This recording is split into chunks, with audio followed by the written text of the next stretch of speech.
Hey everyone, I'm super excited for today. Thank you for joining us on this live stream. And if you've been following my content, you'll know I've been working on the open source project, the HealthCheck. This is where you can add your repo and you can get a report on it. This is local, it is deployed. Ignore those graphs for a minute, where you can get a report on how friendly your open source project is, and you get feedback and you can make these tweaks and improvements. I think we've got about 15 checks at the moment. We've got more coming soon as well, and you can keep rechecking your project and again and again. So if you're a maintainer looking to grow your repo and you want more stars and contributors, then this is the project that you want to use. This is the open source project that you want to use. A bit of inception there. So I'll give you a proper demo later. This is what it kind of looks like. So you can see on the health check, definitely inception here. So we're using the health check to check the health check. We've got one error. We've got no URL. I should actually recheck that because now we have deployed it, and I'll share a link in the chat in the moment. You can actually do this yourself. You don't have to install it at the moment. But if you want to contribute, then you will. So if I run another check, again, this is local. And you can see we still have one error, and the error is labels. So I need to improve labels. So we're getting the errors down and the warnings down and the successes up. I have yet to see a repo that has 16 successes. So let's see if one of yours today can have 16 successes. Like I said, this project has been deployed, so I will share a link in a minute so you can give it a go. Don't forget to star it and add your project. So today, what are we going to do today? Well, today I want to decouple our config from releases and deployments, and we're going to be using the open source project Flagsmith to do that. So today I have a special guest from Flagsmith. Rodrigo is joined, and he's going to help us do this and explain more about feature flags and all the great tools that we have access. So Rodrigo, please give yourself an introduction. Cool. Yeah, thanks, Eddie. Super glad to be here as well. So my name is Rodrigo. I'm based in Buenos Aires in Argentina. That's why it's a bit cold and chilly. So I work in the customer success team at Flagsmith. So I help out with customers and prospect customers, future customers, just helping out with technical things and helping them build out their release strategy, which is something that Flagsmith aims to improve, like any feature management tool. So I am a backend developer by trade and by background. So hopefully we can keep the conversation technical and answer any technical items that come up. Awesome. Give us a bit more insight into, when you're a backend developer, what technologies do you use? Sure. Lord, I mean, it's way too many to count off the top of my head. I mean, it's definitely got to that point where it's not really a thing where you learn a language, you just reference, oh, how do I do this? How do I do that? And just look at the reference and do pretty much that. So I do have some experience working in other companies that support developers as well, like Auth0 and Fossa, to name the most important ones. Did a little bit of time at Amazon as well. But yeah, definitely touched way more languages than I can remember, both for work and like academic purposes, let's say. Sounds good. So everyone who's watching, any questions, let us know in the chat. And I look forward to your contributions on the HealthCheck project. To contribute to our project, you will need a free Flagsmith account. You can just log in with your GitHub account literally in seconds. And there's instructions on our repos README. And I've just shared the deployed version in the chat, and the repo link is below. So today, what have we got planned? So I'm super, super excited. So let me actually show you all what I think we should do to the project today. So at the top, we do have, you'll see here at the top, we have this banner. A big thanks to Flagsmith for sponsoring this project. But I want to change that text, and I don't want to keep redeploying every time. So we can do that with Flagsmith. But we can go further, and this is the first time I'm going to be doing this, so I'm definitely going to need Rodrigo's help for this, is I actually want to display a different message to different people. So we actually need to then tell Flagsmith, an identifier about that person. It could just be their ID in the database.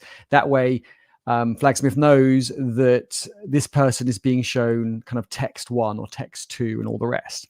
And that sounds pretty easy, but I've just realized it's actually a bit harder than I thought, not from a technical perspective, but it means I need to come up with 4 messages. So I need to have a think about what I'm going to do with that, because when I was making notes, I wrote text 1, text 2, text 3, text 4, but we obviously don't want that to happen on the project. So we might actually come back to that one. Because it's a bit harder than I thought. Or we could do it actually, and then the variant, is that the right word, Rodrigo? Yeah, variance is correct. Perfect. So I think the variants I could add later. So we could connect it all up, set it all up, and we could have this one that we see displayed on the site already. And if I actually bring up the dashboard, and if I just open something as an example, here we go. So we could have the control value, which is the one that everyone sees, which is what a guest would see. I could copy and paste that from the website, and these other values I could just delete for now until I think of 4 other alternatives for those. So we've got some options. We're going to have some fun. So that's one thing we're going to do. So I'm looking forward to doing that. The other thing we are going to do, I do see people saying hi in the chat. Hi, everyone. Awesome to have you here. We've got Bjorn was first. Thank you so much for joining. We've got Samurai from Munich. Awesome to have you here. Northwest. Basha Coda, who's been doing a lot of contributions on the HealthCheck project and raising issues, finding bugs, been awesome, and testing it out locally as well. So thank you all so much for your help. And Aridam as well. Awesome to have you here. Aridam is DevRel at Get Pieces. So, right. The other thing we're going to do is we have got, I don't know if anyone noticed, we've got here on the left in the example environment file, we've got repo limit. And what that means is when we go to add, it's this repo limit here. And yes, it's different because this is the example file. I was having a play with my actual environments file. But I'm not going to show it to you all because I've got secrets in there. But what I'm going to say is that I want to change this sometimes, and I also don't want to keep redeploying the app every time. So yes, it's an environment variable, but I still have to kind of effectively redeploy or reload the app to pick up the environment variable. So I'm keen to move that to Flagsmith, and then that way, if I ever want to change it, I can go to say repo limit, for example, and I can just change the number here that I want. But in addition to that, I can do identity overrides. I think that's correct. No, segments. Sorry, segments. And then that way, and Rodrigo, jump in if I'm saying this badly. I could have segments that allow me to choose larger numbers for maintainers. So the default value could be 6. And then for maintainers, it could be 15. And that way we can have different values for different people. Did I get that right? Yeah. So essentially, you have 3 ways that flag values can be determined. The first one, which is the one that you're seeing here, is the environment level defaults. So if you don't specify anything about the user, this is the values they'll get. And then a step above that is to use segments or segment overrides, where if you pass in information about the user, you can use that segment membership to create segment overrides that will return different flag values for those users. And if you want to use specific flag values for individual users, you can use identity overrides, which is something we've not shown, but it's the same way, where instead of targeting segments, which are groups of users, you target individuals, which is useful. For example, if you're testing in production with your own account, you can set the flag values to exactly whatever you want and take it from there. Perfect. I'm just going to share the link to Flagsmith in the chat as well, because I don't think I've done that yet. It is in the description below, but I will just share it as well so people do want to have a look and see. Hey, Praduma, how you doing? Lots more people joining. Great to see you all here. Great to have everyone here. Any questions, let us know in the chat. Right. Perfect. Thank you for that explanation. I've completely forgot about identity overrides as well. So that's great. That's the other thing I would like to do today. And I have a couple of more. So, and then we will get started. So also I have a new feature that I created this morning. It's not deployed, so you won't see this, but it's these graphs. But I actually just want this to be for maintainers for the moment, because I want this to be just tested with real data in production. And so I want to decouple the release and the deployment. So I want to deploy it, but I don't want to release it yet. So the idea is we'll wrap this in is a maintainer, and then from Flagsmith, if the person is a maintainer, then they'll get to see it. If not, they won't get to see it. And then last but not least, if we get time, and I'm quite keen to do the optional checks. So when you've got a repo, so if I pick HealthCheck, for example, you can do actual settings and you can hide some things, for example. So say, for example, a project's reached maturity and there's not going to be that much activity. I might want to disable that check because I might not think, you know what, it's showing, it's always going to be red. I'm never going to fix it because I'm only contributing like every couple of months because it's just in maintenance mode. Or the default branch checks for main because that's the recommended, but some projects might not use main. I know Bjorn uses a different name. So they might go say, you know what, I'm going to disable that. And they don't want that default branch to be checked. Otherwise it'll always be red. It will hide the other checks. So they can disable that and they'll hit save, and then that will no longer be checked on their next run. So when I do these settings, I don't have to redeploy every time. So my genius idea is to move the lists of checks. We're not doing all of them because otherwise, you know what people will do? They'll be like, I want it to be green. So they'll check off everything and go, hey, I've got a green report. So I only want certain ones, but they do change and so forth. So especially when I get feedback from the users. So my thinking is I'll make these customizable in a JSON because in Flagsmith, you can do JSON as well. So yeah, we have one here, checks. So I'll probably just like list the ones in JSON as well. So that's my idea. Praduma, Flagsmith fan here. Praduma has written some great blogs on this as well. So everyone do go check it out. Okay, got more people joining. Awesome to have you. Let's get coding. Let's do something. Right. Where should we start? What do you think, Rodrigo? Any preference? No, I'll let you take. You're definitely more familiar with the code base, so true. Okay. I'll leave that up to you.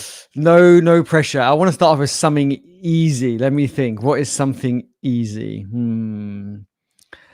Okay, no pressure. Let me see. Maybe this ad. What does everyone think? Write in the chat. Let us know. What do you think we should do? Just a quick recap, and I really want to get coding. Just a quick recap is the banner text. Do we want to change that? Well, we will change it, but move that to Flagsmith so we can change it about deploying. We've got the limits. Again, change that about deploying.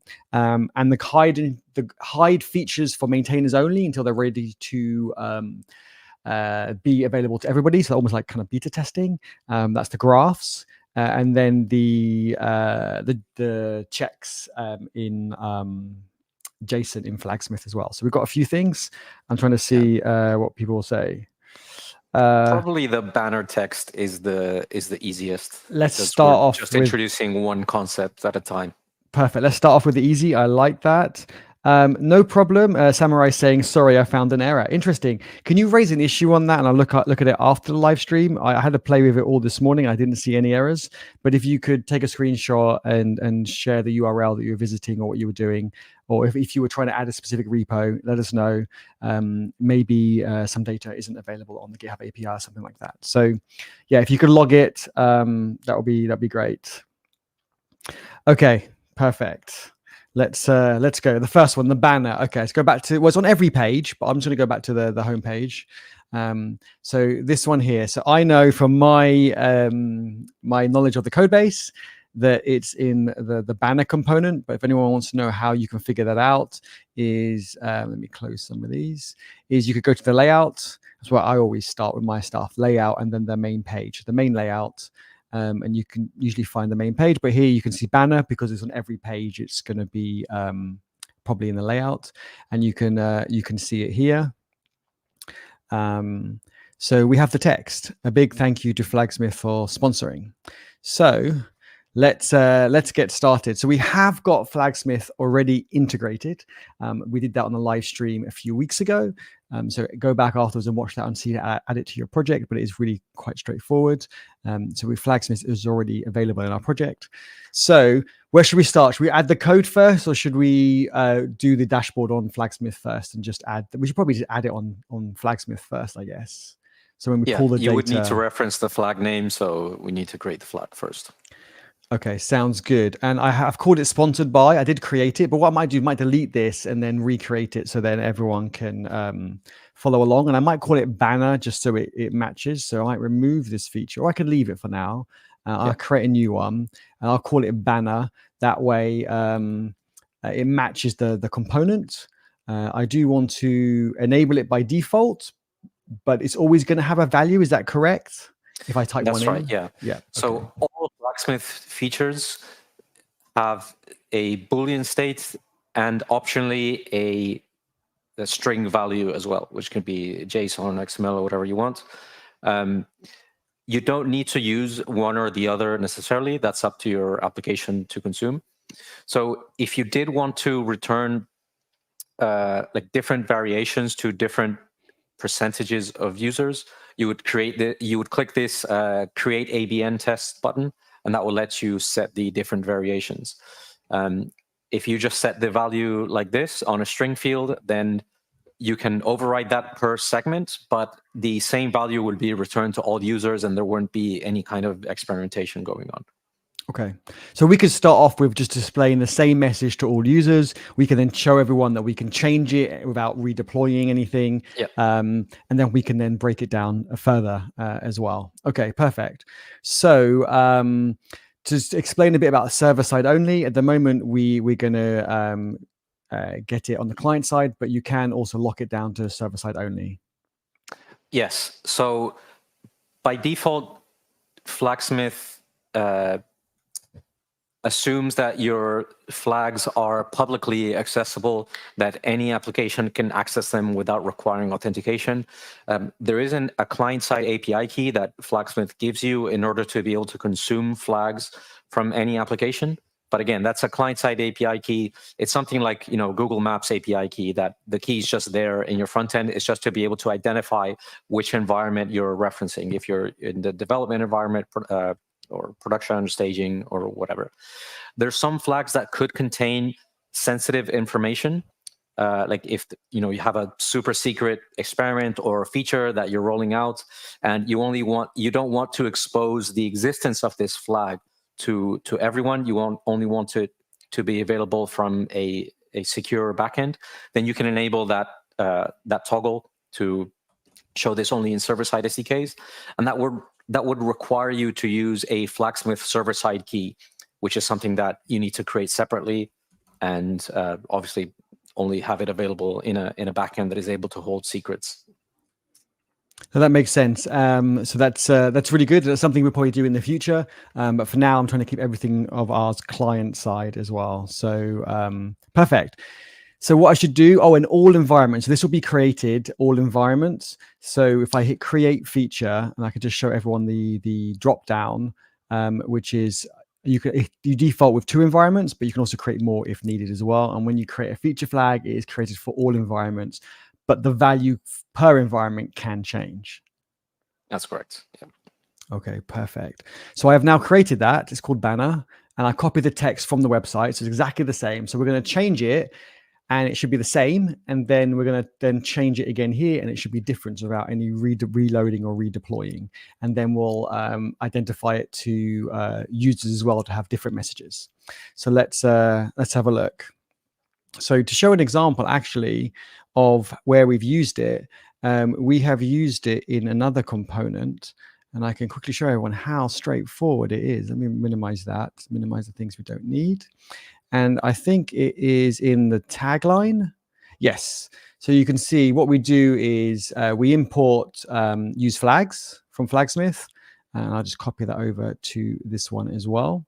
And as we're doing it on the client side, we do need to specify that it's a client component in Next.js. And then all you do is you specify the flag that you want to use. So the actual name that we created here. So in this case, banner. And then we can pull it out of the object, and then we can use the value. And then we've got that if it's enabled or not. But we're not interested in turning it on and off. We're interested in the value of it. So on and off doesn't affect us here. So in the banner, we can then just do this, and then, or not tagline, or copy and paste, almost error there, banner. And then if we go down to the text here where we've hard coded it, I can then just say banner and hit save. Or banner might clash with that. Okay, I might have to rename it. Well, that's a different case. It should be okay. So hit save. And then if we go back to the app, I've got an error. Let me see. Objects are not available. Oh, I think I need to restart the app because I changed it. Let me just see. Here we go. Let's have a look.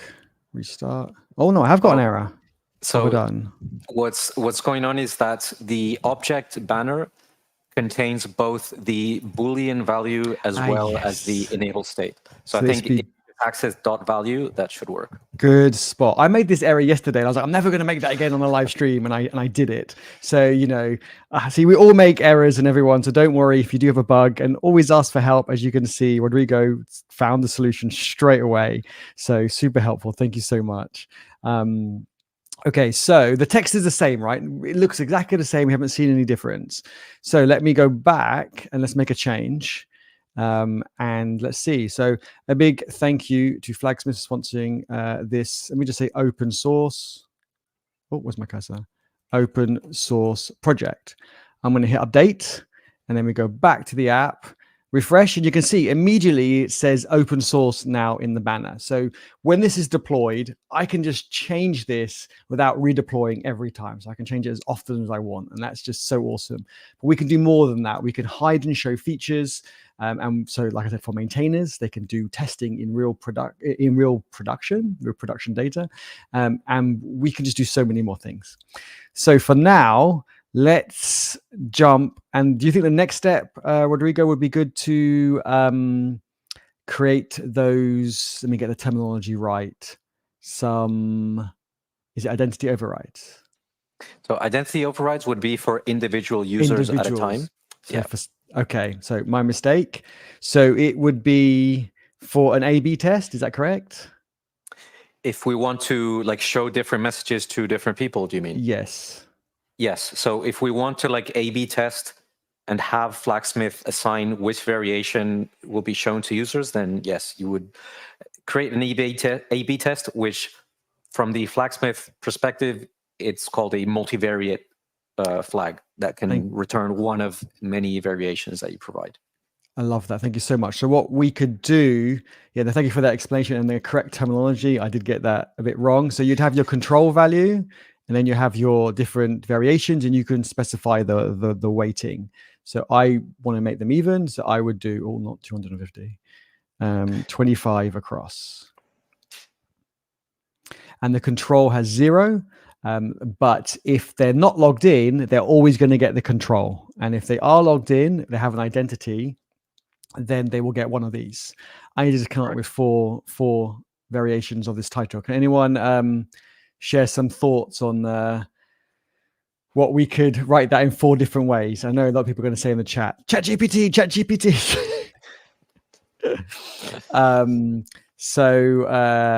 Yes.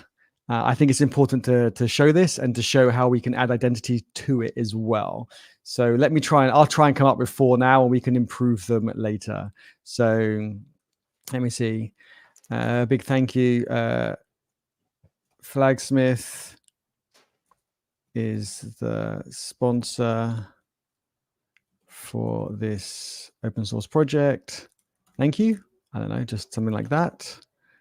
And let me see, I can just say thank you to Flagsmith for supporting this open source project. Okay, that's 2. Got 2 more. Anyone in the chat gonna save me and help me out? It's pretty ambitious to have an A/B test with 4 variations. That's usually why they're called, A/B tests and not A, B, C, D, E, F, G. That's true. Okay, let's do that. I like that. Let's delete that. Let's do 50-50. Okay, we'll be here for another half hour now or 4, so we're trying to figure it out. Okay, so yes, good point. It's A/B testing. Okay, so we've got 2, and then if they're not logged in, they'll get this one. Okay, so let me hit update. But we have no way to identify people at the moment. So everyone will be a guest, even if they're logged in. So they will be getting the control value. So if I came back to here and hit refresh, we are going to be getting the same. So what we need to do next is go to the Flagsmith client, which is in config, and this is loaded in the layout, and we need to pass in the session data. So if they are logged in, we need to know, who they are. So we can pass in session into the Flagsmith function, and then if we go to the Flagsmith function, we can grab the session, and then we can come down here and say if there's a session, then we could use the ID, I think, of the database. Because if we use the session, then it would change every time, I guess, they visit it, and they might get a different message. So it won't be the best statistic, I suppose. So we want to make sure they get the right message, the same message every time. Is that correct?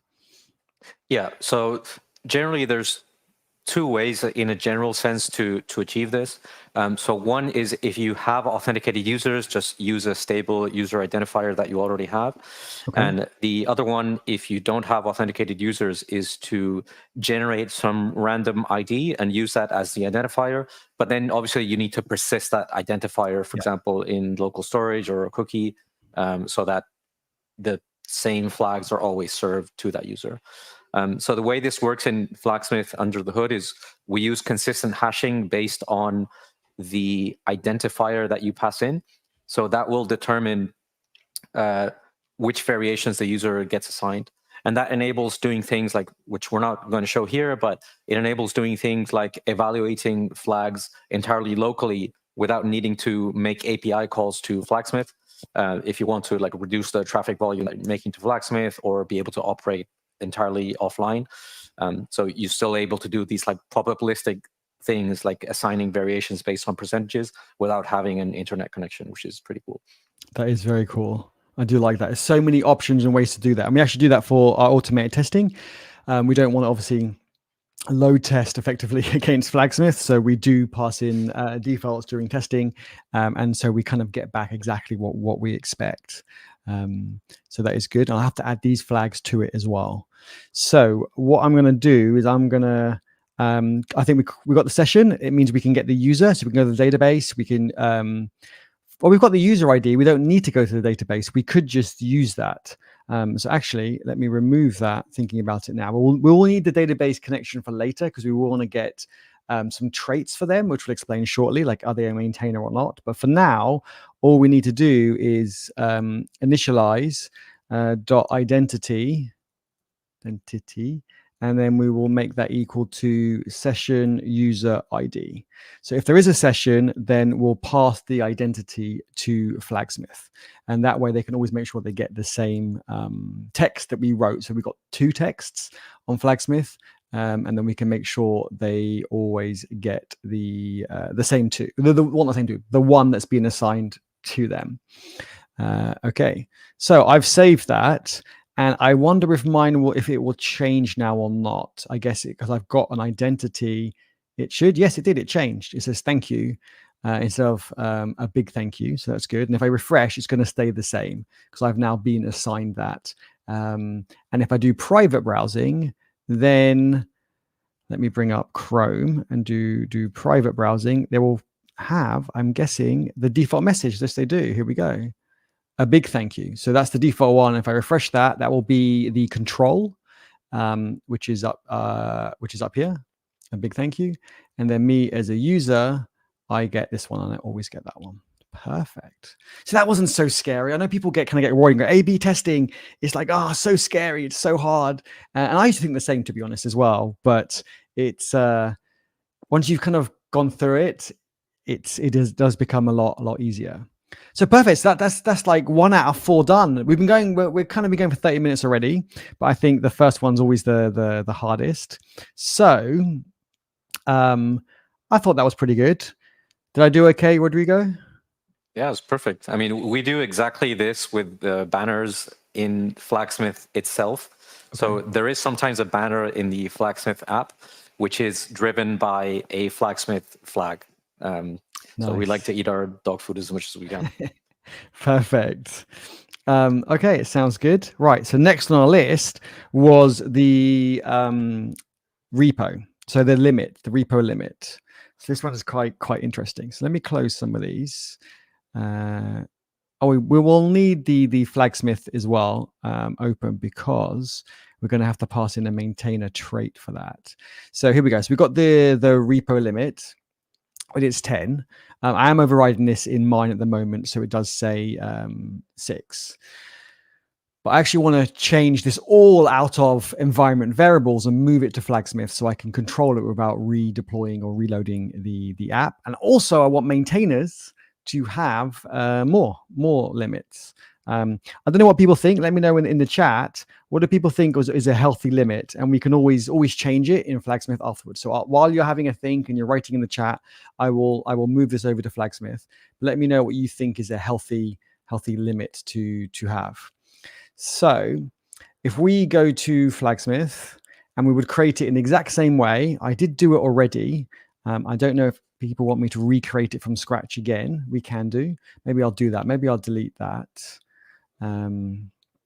If I go remove feature, repo limit, confirm repo limit, we delete that and we recreate it. So if I create a new feature, I'm going to call it repo limit. The value, I want to make it different to what I've got in both environment files so we can see it change. So let's say I've got 6 in my environment file, and in the example, it's got 10. So let's just put 8. So we're going to put 8, and we'll say repo max repo limit. Here we go. So if we create this, and we're not going to do the maintainers part yet, we'll do it later. Does that sound okay, Rodrigo? We're going to integrate it, and then we'll add that later. Yeah, it's always a good way. Okay, perfect. So I've created it. Oh, did I not? Let me see. Yes, 8. Perfect. So we've got a limit of 8. So what I'm going to do is I can add the trait later on. So let's just move this again to from an environment variable to Flagsmith. So what I'm going to do is I'm going to be, let's see. Let's go to that add page, because if we go to here, what people said in the chat in terms of numbers. So we've got 6 now. So if I go to the add page, let's have a look. Add. We've got the add page, but I'm pretty sure it's in the form part. So yes, here you go. You can see repo limits. So if you're not unsure from the environment variable, what I'd recommend is copying and pasting that into the search and seeing if you're new to a new code base. So we've got this limit here. It's basically saying that if the person is equal to the limit or higher, then disable it. And then also we want to change it down here for the visual representation too. And then that should work. But for maintainers, we want it to be higher. So we will get to that in a minute. So let's have a look. So we'll do the same again. It's exactly the same, right, Rodrigo? I don't have to do anything special, anything different. It's great that Flagsmith has these building blocks, and then you can use them in so many different ways. Like I said, even JSON, right? We could have repo limit, and then we could have a JSON with multiple different limits, like premium user, or which we don't have, but as an example. But I think that's pretty straightforward. Have I missed anything in terms of the building blocks? No, that's exactly right. I mean, generally what we recommend to customers is essentially let the platform do the work. Like we find people, for example, that are very new to feature flagging or remote config, that they try and do these things in their code. Like they get information about the user, they check, is this a maintainer, is this an owner, whatever, and then make the decision on what the limit should be for that user. Instead, you can just delegate that entirely to Flagsmith, where you tell Flagsmith information about the user, and you just read the value that Flagsmith gets back from you. So this way, if you have like project managers or non-technical people who want to be involved in releasing changes to your platform and like targeting specific users in different ways, they don't need to know anything about your code base. They can just touch the settings that are in Flagsmith, create different segments, create different overrides or whatever, and then the application will just handle it in the same way. It's also the same way for multivariate features or single value features. Like you just read the value, and then whatever value Flagsmith decides to assign to you, that's the value that your application will get. And there's nothing special that you need to do in order to use it. I love that, and the way you said, for non-technical people to get involved in the project, it kind of bridging that gap and bring them together, and then we can just kind of empower those people to make those changes, or for those people that they want, which I think is awesome. So for those of you who were also watching while listening to Rodrigo, I did the same as before. I imported the use flags from Flagsmith React. And again, they've got SDKs for all your favorite tools. Do check it out. Their documentation has so many great examples for that, for different frameworks and libraries and so forth, and server side as well in different languages. And then what I did is I brought in, I said, use flags, and I passed in repo limit. And then I'm taking out repo limit from the object. And for those of you who were really, really paying attention, you'll notice that I forgot to put value on again, and I got the same error. But then I quickly, straight away, realized what I had done. So hopefully I won't make that mistake again. So we added value there. So that's the actual alert message, and I put it up here for disabling it as well. So if we go to here, it says I have 5 out of 8 instead of 5 out of 6. So that is done. So actually in here, we can actually now delete this. I don't need that anymore. That is now gone. And let's change it. Let's just make sure it works. So here we go, 5 out of 8. So let me make it 5. And we'll just check that it displays 5 out of 5, and it does. But what you also notice is I can no longer click on the URL, and I can no longer hit save. This is now disabled. So it is actually doing quite a lot with those building blocks, which I think is great. So I do want to be able to add some more. So actually, you know what? I will leave it at 5 for the moment, and I'll tell you why. Because we want to add get the naming right, the segment of maintainers. So let's leave it as 5. So I'm a normal kind of logged in user, and I've got a limit, and I've hit that limit of 5 out of 5. So this is the 5 that I've got, as you can see, 1, 2, 3, 4, 5. Yes, so now let's do it for the maintainer. So what we need to do next, go back to the Flagsmith library initialization. And down here, we will want to have the grab the user out of the database. We will want to do that. So just to serve everyone seeing me kind of write it. If there's a session, set the identity. But then also, let's go get the user, the unique user using Prisma here out of the database using the user ID in the session. And then with that user, we're going to want to add traits. Rodrigo, I wonder if you want to explain a bit more about traits. Sure. So traits are essentially just key value pairs that you can associate with identities. And by default, traits don't do anything. They're just information that you can associate with each identity that can be persisted by Flagsmith. But the main use case for traits is to drive segments. So segments are rules that you can define in Flagsmith that define groups. For example, a group of maintainers could be someone that has this is maintainer trait set. And I think, Eddie, you've created this segment already, so we can look at it in the Flagsmith interface just to show how that's defined. Absolutely. It's fairly flexible, all the different things that you can do with segments, like obviously look at Boolean attributes, compare numbers, like if the user has performed a certain action a minimum number of times, like it's a power user, enable this feature for them, or you can do things per different versions of an application. Like there's operators where you can compare like semantic versions if that's something that's useful. But here, what we're looking at now in the Flagsmith interface is the definition of this segment, which is just a segment called maintainers, that if a user has this trait is maintainer set, then they belong to this segment. And obviously users can belong to as many segments as necessary. They're not exclusive, mutually exclusive. And then once we have this defined, we can go back to the feature and create a segment override that uses this segment. So that essentially is telling Flagsmith, okay, so for all users, return the environment value. But if they happen to belong, which is 5. But if they belong to this segment, which we've already created, then return them this other value. And the value can be anything that we provide, and we can set the enable state and the flag value separately. We could, if we wanted to, set multiple overrides here in order of priority. Like the first one is the one that matches. So it's pretty flexible what you can do here with just segments. That's awesome. I didn't realize. Yeah, you could have more, because you're right. Someone could be a maintainer and an admin, and then you could prioritize that. I think that's just so flexible.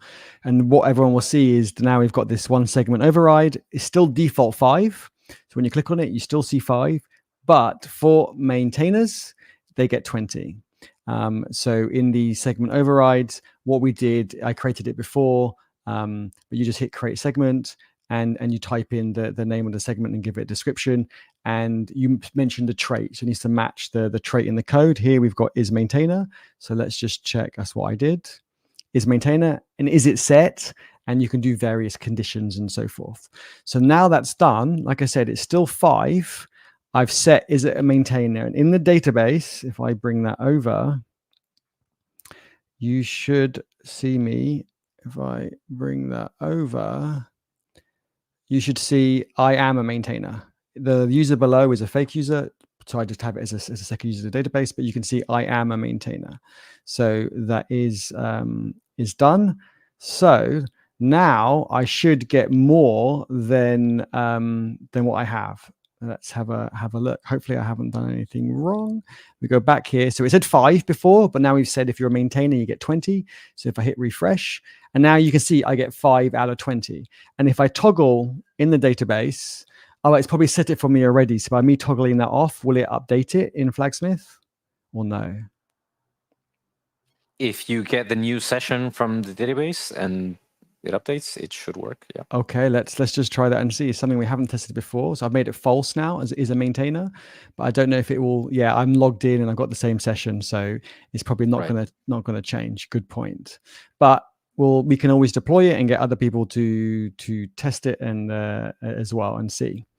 So I've got now 20. So that's how straightforward it was to have like different values for different users. And I know the terminology is a little bit scary at first, because I know it scared me, but once you do it kind of once or twice, it's actually not so bad. Any questions you can ask us now in chat or later on in EdiHub Discord, or Flagsmith have a Discord as well. If I share their website, you can get to their Discord and their open source repo and so forth. You can always start our repo and Flagsmith repo to show support as well. So I've just shared that in the chat. So perfect. So we've been going for 45 minutes and we have ticked 2 off the list, I think. I think we're doing pretty good. So the repo limit is now moved to Flagsmith. So if anyone doesn't believe me or is just joining, I have 20 because I'm in the segment override, but I want to make that 25. Oh, not 5, 25. I'm going to hit save. And if I go back to here and refresh, you can see now it's 25. So again, I don't have to deploy to change these values, which I just think is just so straightforward. I know a lot of people say, oh, I can build that in my database and do this and do that. You can, but then you have to manage that and you don't get all those amazing features on the open source project Flagsmith gives us. So that is great. Right. Okay.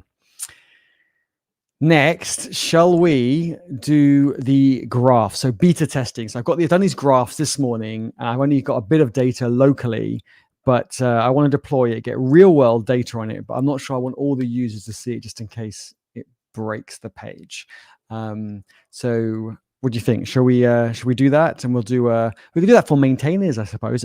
We could reuse the existing maintainers flag for that, I think. So we could also show how to use identity overrides if you prefer. Okay, it's a way to test this in production before you actually release it or make any code changes whatsoever. Okay. So Perfect. Going back to the previous example where we had to modify our code to send this user trait to Flagsmith. Yes. Before we were already sending the identity, but we weren't sending any traits. Yes. So let's say I want to test out a feature and I need to test it in production for some reason, like maybe there's some data or some network that it's not really feasible for me to test locally or in staging. And I haven't figured out yet what the segments or the traits that will drive that feature will be. So Okay. instead of doing that, I can just enable the feature for my own user, for my own testing, and no one else will be able to see it. So Sounds good. because we've already used Flagsmith with this identity that you've been testing with, so on the left-hand side here, if you go to identities, you'll be able to see the identities that we were using. So maybe the IDs are a bit difficult to follow, but if we know which one this is, then we can just toggle features on and off for this individual user. Yep, I am this one. This is my dummy user for running other stuff, but this is my user. Yep. Okay. Yeah, and another way, if you weren't able to know which user that is, an alternative would be just to hard code some special identity in your testing and just use that. So what we're looking at here is essentially the flags that will be served for this identity in this environment. And this is considering any segments that they belong to, as well as any overrides that are being applied to the specific identity.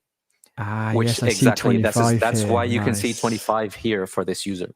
Like that. So if you did want to, let's say I want to have a limit of 100 just for myself, then I can go into this identity and click here and create an override just for this user. Ooh, I like that. I'll do 100. Perfect. And this will take priority over any segments that you've defined. So this is why I mentioned it lets you test independently of segments. You don't need to worry about, okay, what will drive my segment? Where do I get the information to define this segment and so on? You just set it to whatever you want during your testing, and this will take priority over everything else that you've defined. I like that. And I've got a reset button here. So if I click that, it'll go back to the previous settings. Correct. Yes. I hit reset, type to confirm. Let me just try it. Have I don't break it? There we go. 5 is the original, but for my identity, my user, it's 25. Perfect. I still want 100 there. There we go. Oh, I like that. So one thing we could do here, for example, is if you were hiding these graphs behind just a Boolean flag that's on or off, we would create this flag, set it as disabled in this environment, and then we can go into this identity and enable it just for ourselves. And then without making any code changes or like adding any traits or anything, it should just work. Okay, perfect. So we could do that. We could create, I don't know, beta tester or something. Beta tester. I should probably underscore in that, but I'll just leave just to be consistent with the rest. And then, like you said, we can just leave it disabled. It might not be as good of a name. So this is something that we try and explain to all of our customers who are especially new with feature flagging, that names of flags are really, really important, because like for Flagsmith, it's just a string, but for your application, it could be something really, really important that changes a lot of behavior. So possibly something more descriptive, like show graphs, or I don't know, enable beta features or something.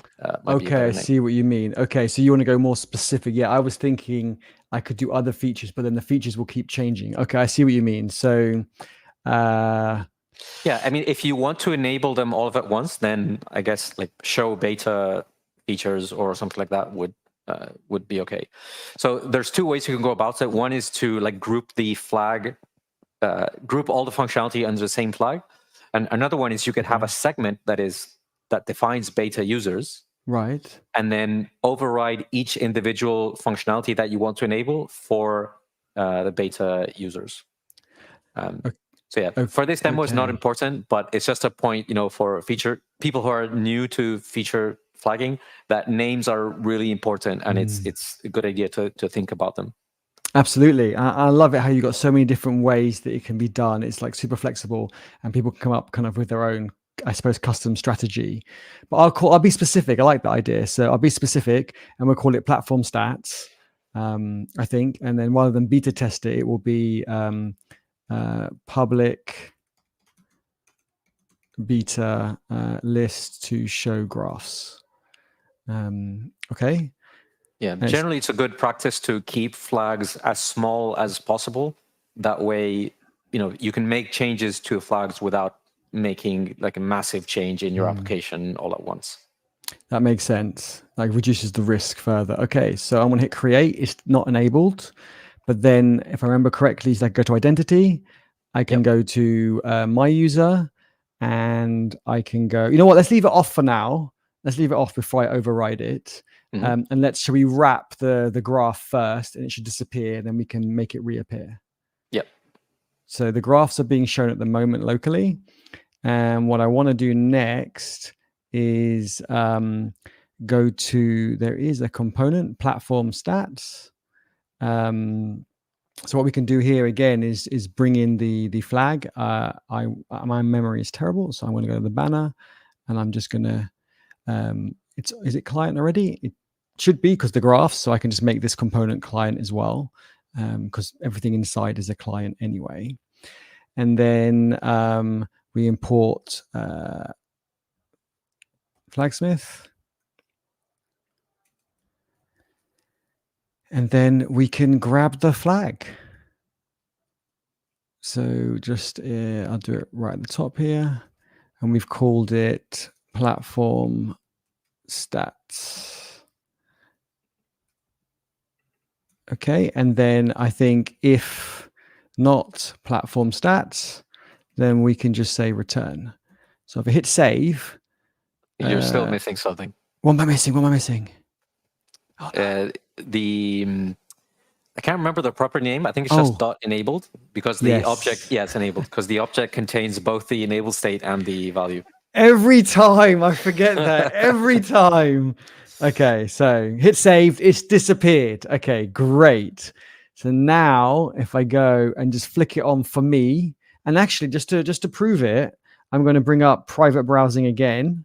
So let me bring up private browsing and go to the same page. So this is private browsing, and it's also off. So it is off for the all repos page. And then also on mine being logged in, you can see my icon up here. It's also hidden. But if I go and enable it, turn it on for this user in development, yes. And then if I refresh this page, nothing should change. Nothing has changed. And if I go back to mine and refresh, hopefully the graphs will be displayed. Yes, look at that. Testing in production. Absolutely love that. And it's just literally a few minutes to do it. I just think it is absolutely brilliant. So it's great. So we've done it specifically for my user. We could do it for maintainers, as Rodrigo was explaining. There's so many different ways to do it. So I think that is just awesome. Okay, that looks good. I like it. I like how I've got, bigger numbers. My ad should be 100. Perfect. I've got graphs. That looks great. Okay. Clicking on gas now. I've got a stretch goal. The stretch one is the checks. So on the ad, no, not on the ad, sorry. On the settings.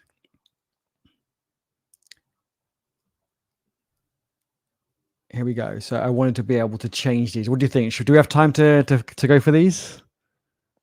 Yeah, if unless we want to leave time for questions, it's up to you. But I'm sure we can get it done in time. Okay, let's go. Everyone, keep leaving your questions in the chat.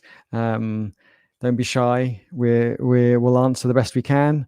I know I'm getting DMs, and I would prefer if you could ask in public, because it will help other people. They will probably have similar questions to you, but might be too nervous to ask. So don't DM me the questions. If possible, please ask in public. Okay, so go on. Were you going to say something? No, that was it. Okay. I'm just not on your Discord, so I can only see the YouTube questions, I think. But if there are Flagsmith questions, just shoot them over and I can have a look. Sure, that's fine. They're in DMs at the moment. I always look at those after the live stream. I won't look at DMs now, because otherwise I will get distracted. So let's have a look. So checks. So this is going to be a bit more work, just not from the Flagsmith perspective, but from our coding app perspective, on the way I kind of get the data out of the submitted function. And maybe that could be improved. I'm still, learning Next.js and server-side actions and so forth. But we have got checks already created. And I may delete some of these. I've got optional checks as well. I think let's delete them and let's start again, Otherwise, I don't know which one is which. This is for me. So let's go back to features and we will go checks. And I think we delete that. Hopefully it doesn't break anything in the app. Don't think it should. And optional checks as well. Let me delete as well. We'll start again. Optional. I don't know if that's a good name or not. What do you everyone think in the chat? So let me just check nothing broke. It shouldn't because I'm not using it. Okay, so let's create the feature first as recommended. Is optional checks a good name? What do you think? I guess so. I guess it depends on whether that's obvious in the context of the app. I think because we're talking about a health check app, then it's pretty clear what a check is referring to for anyone that is familiar with the app. Okay. And I like the idea of using what I learned just a moment ago with identities, that I could add more checks to either maintainers, more optional checks to maintainers or to my user as well, which I think is awesome. So let's create the feature flag. So we'll do optional. Underscores would have been great, but I haven't used that anywhere else. So I'm just gonna leave it off for now. I'll probably kind of go through and rewrite some of these later on. So the value is going to be JSON. They do support XML, TOML, and YAML. So we're going to do JSON, and we've got that in config already, which we're gonna move this out of the app, I think. So we have got here, these are the optional checks. So I think we move these to Flagsmith. So if I copy that and I paste it in there. So we've got these. The formatting isn't that great. Maybe I need to do an online formatter. Let me delete that. Just quickly do it in another browser. Or actually, I can just do it here. Online JSON formatter. There we go. And just to process. There we go. That looks better. Perfect. So, I see some more projects being added. Awesome. Looks good. I'll have to check those out later on. Have I lost it now? I did. I didn't save it. Optional checks. And we're going to say JSON. And I'm going to paste it in. Here we go. So these are the checks. And we can say checks the users are allowed to ignore. So I want to hit create for now. And that's done. And then in our code, so where do we use these checks? My memory is going to get a bit rusty now. It is going to be on the add page, I think. Yes. So we've already done some changes to this actually already as well. So we should actually have Flagsmith. Is this the right one? No, this is the wrong one. Sorry, wrong one.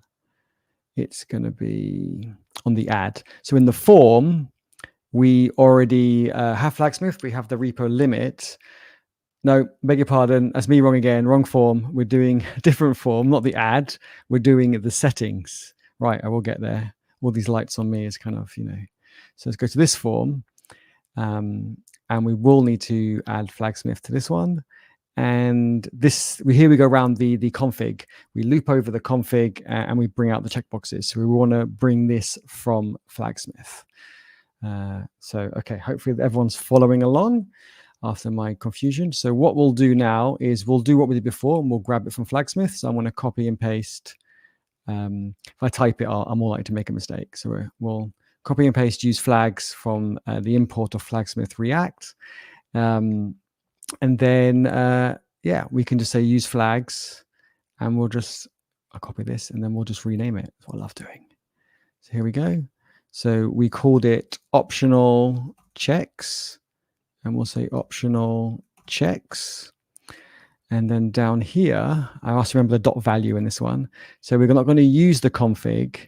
We're going to say optional checks dot values with an S, I think, or value. No, it should be value. So one thing to mention here is that Flagsmith will not do the JSON parsing for you. Yes. As far as Flagsmith is concerned, you're just sending a string value, which can be JSON, XML, whatever. So the validation that you see when you edit a feature on the Flagsmith side, that's just to like prevent you from shooting yourself in the foot and saving invalid JSON. Got you. But what is actually being saved is a text string. So Okay. you'll need to do that parsing on the application. No problem. So good point. Thank you, because that was a mistake. Another mistake I was going to make. So pair programming to the rescue. Highly recommend it. Other people spotting things. I love that. Thank you. So dot You value. did forget a dot value up there before Did I? parsing Oh, the I did. JSON. I did. Okay, that's good, because then I can remove the dot value on here. Yes. Okay, good spot. An optional checks is going to be, there you go, an array of objects, and it's the same object, so it should be okay. So what I might do is delete one, just so that we can see it's different to what I have now. So I hit save. And then if I go to the settings page and if I refresh it, yeah, we've lost one, which is perfect, because now it's reading it from Flagsmith. But there is one more change I do need to make, because on the from the project perspective, is because on the action I do kind of grab in the IDs that are coming through to pull out the data. Maybe there's a better way to do that, I'm not sure, but I don't want to kind of collect everything. So I will need to update this to be the list of IDs that I allow as a total. I don't know if there's a better way to do that. Because I do form data get, and I need to know the ones I'm checking for, if that makes sense.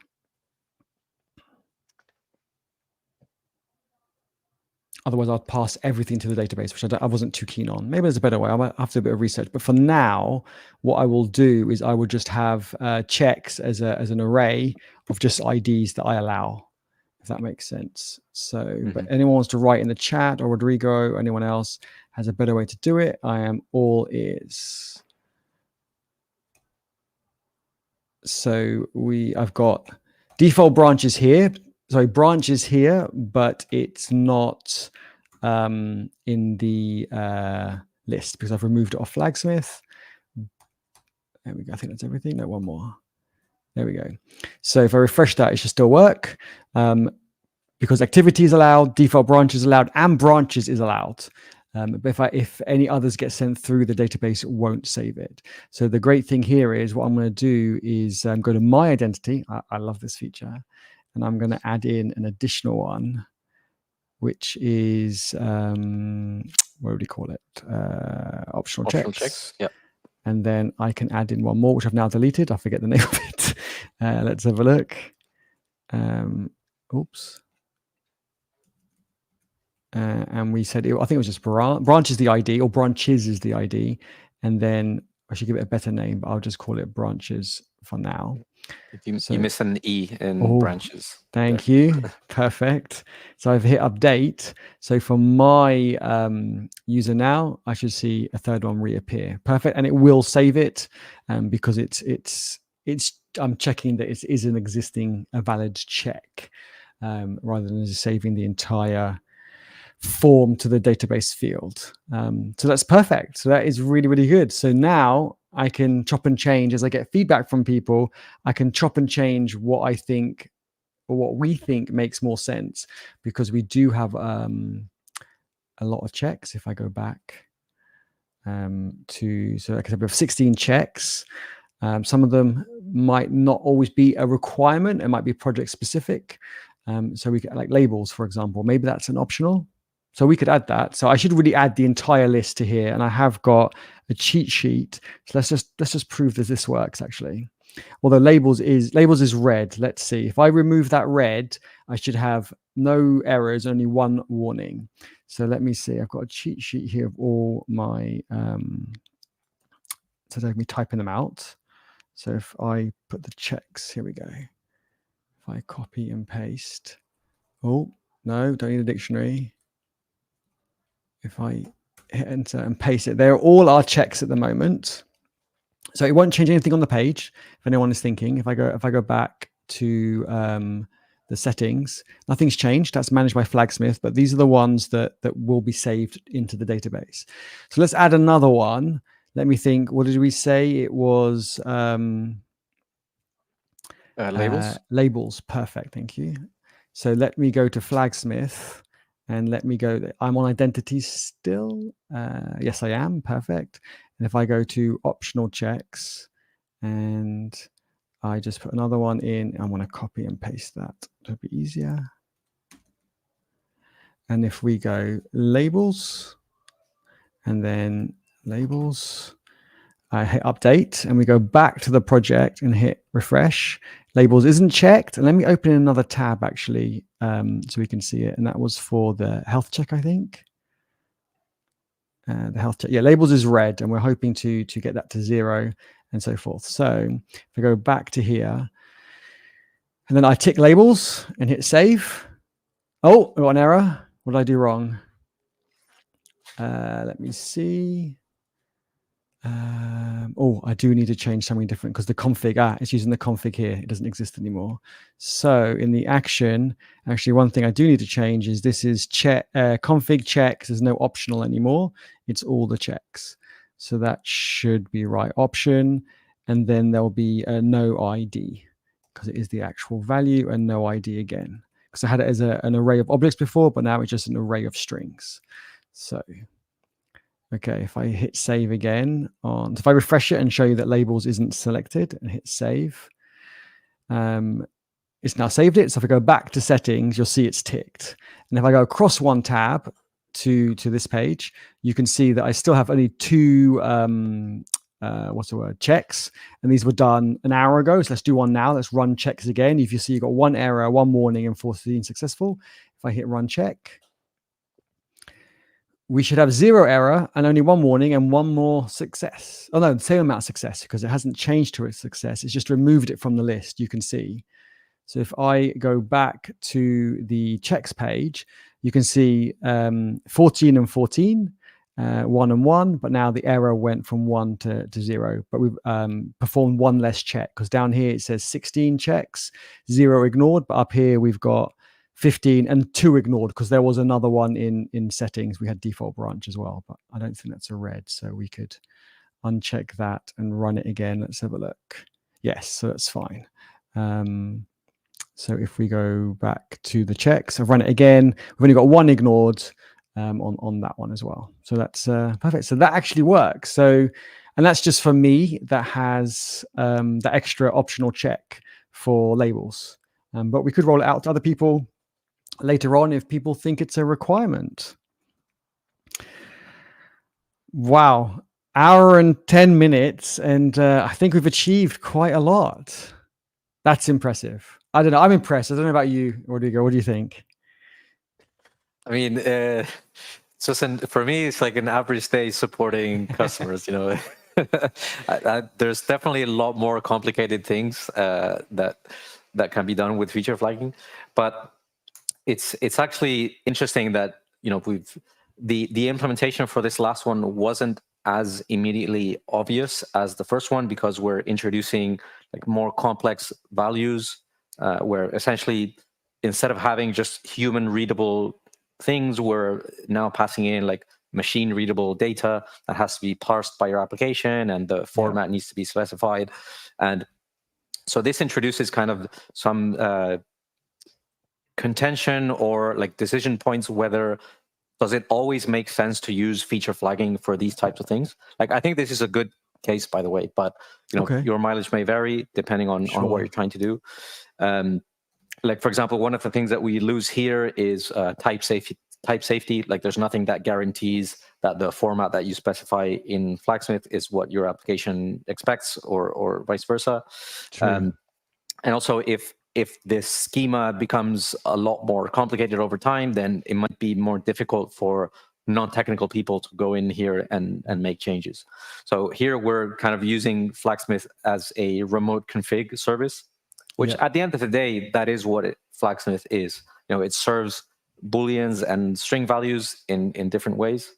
But there's definitely a lot of conversations that can be had around, whether it's a good practice to introduce things like this. Obviously, everything varies on the application, on the kind of business, on the reliability requirements, a whole bunch of things. But it might just stir some of the conversation that folks might want to have.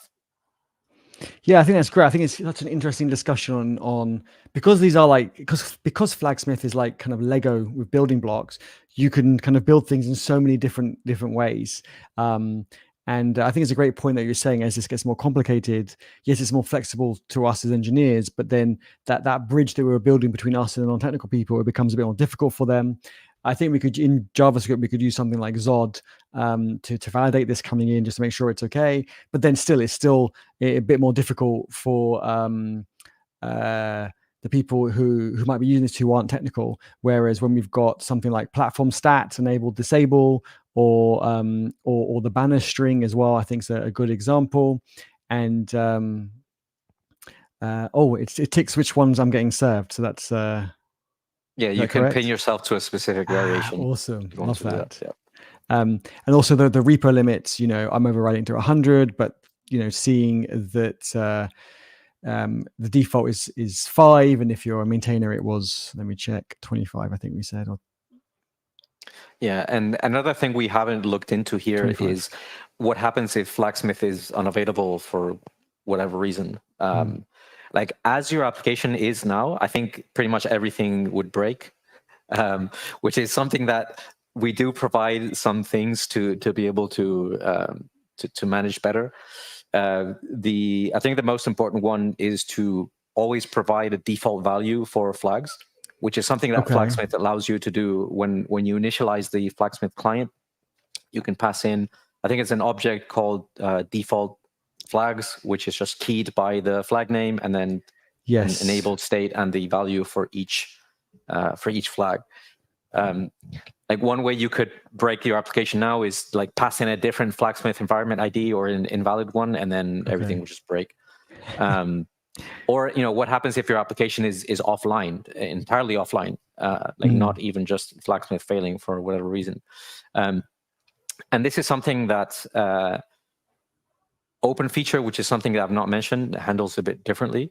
I can mention a little bit about Open Feature. Yeah, I would. That's come up in Flagsmith's content. I've seen them doing some great stuff. I love it how Flagsmith chat with other open source feature flag providers, and they talk about it, and then they mention the open flags. So I'd love to hear more about it. Yes, that'd be great. Yeah, so Open Feature is a standard. Open Feature, sorry. Oh yeah, Open Feature is a standard which our CEO Ben Romech, he's part of the founding board. He sits on the board for Open Feature. So Flagsmith has been involved with the Open Feature from the start. So it's a standard for client applications to be able to consume feature flags. So there's other services that do very similar things to Flagsmith, like Launch Darkly, Unleash. You might have a custom in-house feature flag provider. That's a very common scenario we see for customers who want to onboard with Flagsmith. And each one of these providers has their own way of setting up their provider, of passing in credentials, of passing in user data, of fetching the values of flags. But at the end of the day, they do very similar things.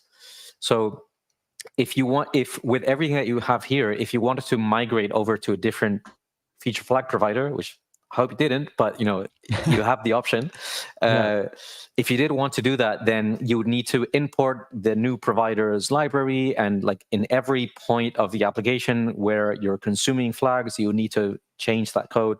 It would be a change that impacts your entire application essentially.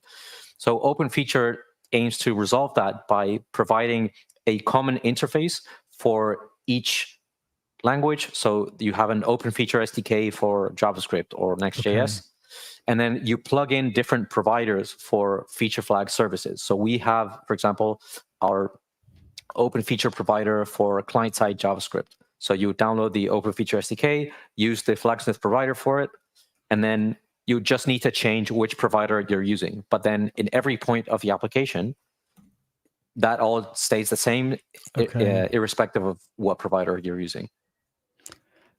I think that's great. It's really useful that they've done that, and it's great that Ben's on the board as well. That's I think so awesome.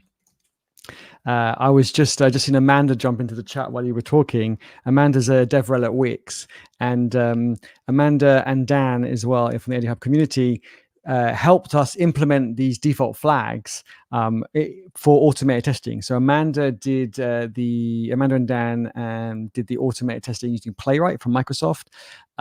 So we can automate the testing of our project with authentication. So we can mock out the user and log in via GitHub OAuth, but fake it so we don't hammer GitHub to do it. We also didn't want to hammer Flagsmith either. So if the app's in test mode, then we will use default flags.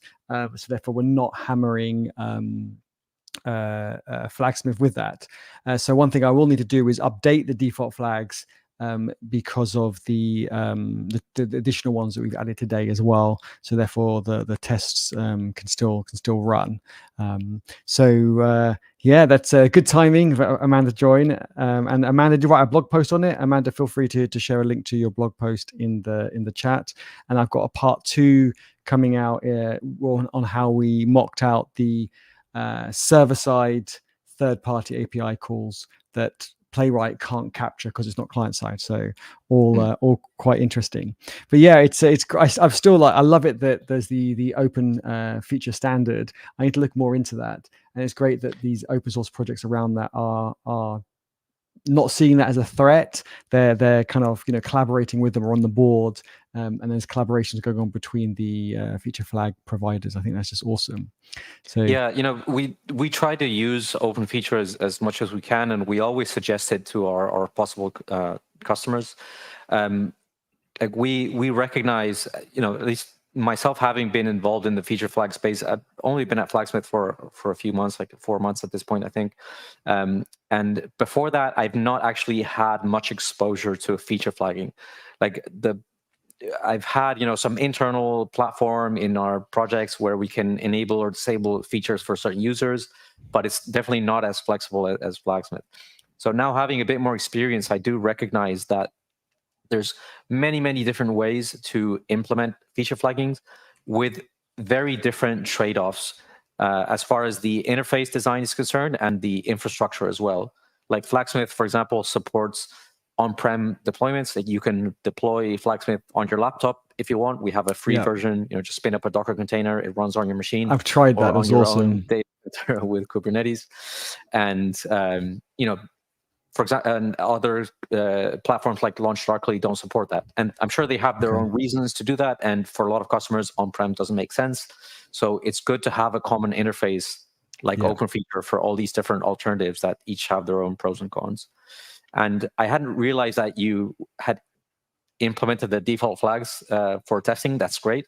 So open feature does something slightly differently. Like they consider default flags to be so important that every time you get the value of a flag, you must pass in a default value. Like that's just a part of the method signature always is you get I can't remember exactly, but it's like get flag and the flag name, comma, the default value. You have to provide it like that. There's no other way to use open feature. Obviously, it's a trade-off. Yeah. No, that's true. It's true. Such a great discussion. I love that. And thank you so much for elaborating on that. It is quite interesting. I think as I learn more about feature flags, I'm quite new to it as well, and see how we can use it and speak to people in the community who have different perspectives. Like I said, Amanda from Wix, and how other people kind of see the best way to name things. As we were saying, do you go wide? Do you go narrow? How to kind of group people together to different values or parameters. For Amanda or anyone else who just joined, the repo limit, people can add a maximum of 5. Might increase that to 10. But then if you're a maintainer, you get 25. And then I did a personal override for me where I get 100, for example. So I really love how I could just change that without redeploying, without changing any environment variables like we're doing at the moment. So I think that is, super interesting.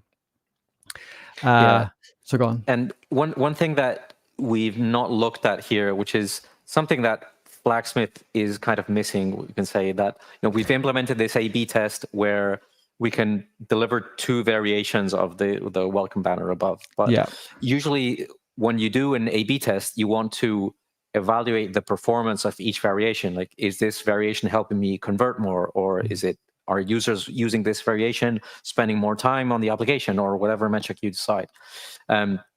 So that's not something that Flagsmith will give you directly. So Flagsmith is first and foremost a feature flagging and remote config platform. So we're not an A/B testing platform. And the ways that we chose to solve this was, instead of building out all these features ourselves and going into a space that we're not really comfortable in, or we don't feel we might be as competitive in, we have integrations with a whole bunch of external applications like Mixpanel. And if you click on the integrations tab on the dashboard, you can just see a list of everything that's there's a huge list. I saw there's a lot of integrations. So, and in general, how these integrations work is, whenever you evaluate the flags for a user, the actual flags that were resolved for that user, so like everything including identity overrides, segment overrides, environment defaults, like the actual flags that were given to that user will be sent along with the user information to the analytics platform. So then you have all the information that you need from Flagsmith to be able to perform those more complex analytics and integrate it with other metrics in your application, to be able to make those decisions and evaluate which variation of your A/B test makes sense. But you can still leverage this functionality from Flagsmith to drive the A/B test in some. I think it's more complex than usually what analytics platforms let you do. You have, I think, a lot more flexibility on like the typical A/B testing or analytics platform. Yeah, it's something I do need to look into, those integrations. And I do know that Produma wrote a blog post on integrating with the Grafana. So I think that's great. And what's the other one? Can I use that for A/B testing, or is there another one I should integrate with for the analytics of the A/B testing? Sorry. Right. No. So for Grafana, you would use it to receive information on when feature flags have changed. Okay. Like as we mentioned before, flags in your application can have a really big impact. And if you're using them server-side, for example, your entire service could go down if you have invalid values and you're not handling different flag combinations properly. Yeah. So by integrating with Grafana, if you already have metrics on your application around the performance, how's it being used, and so on, you can send events to Grafana whenever flags or segments change. So, you might see like a graph in your application, then all of a sudden it goes up and it's like, oh, there was a flag change event at this time. Okay. So, maybe that has something to do with it. And in general, those are the two kinds of integrations that Flagsmith supports. One is around analytics and identities, where we send the information about flags that were delivered to a user to an analytics platform. And the other ones are like for audit and for auditing and like validation of when things happened in the Flagsmith dashboard, for you to be able to correlate with any events that you might be interested in. Okay. And would you, I saw the GitHub one here. I've been meaning to check that out because that looks really good. Which one would you recommend for the A/B testing?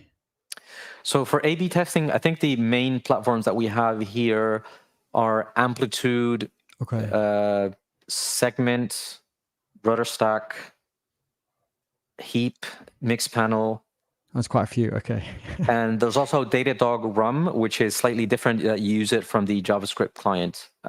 So the one that you see here is for like flag change events, but we also have one for Datadog Rum. I always forget what it stands for. It's like user monitoring or something like that. Okay. And just as we were talking about Amanda a moment ago, she was saying it's really convenient about having different values. What I want to show is if I go to all repos on my account, you see I have the graphs, and if I just bring up private browsing on the same page, the graphs won't show. And it's not because the person's not logged in or anything like that. It's because they're not logged in, but if you were logged in and you're not a maintainer, then you won't get to see that. So that's for, oh no, we called it something else. Didn't really remind myself what we called it.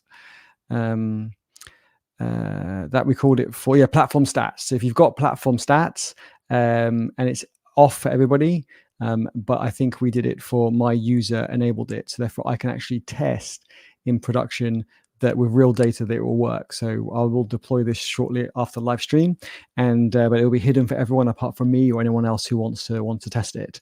So I think that's quite a neat feature as well, to be able to test with real data in production, and only certain people, either certain people in a segment or identity, get to see it, which I think is great.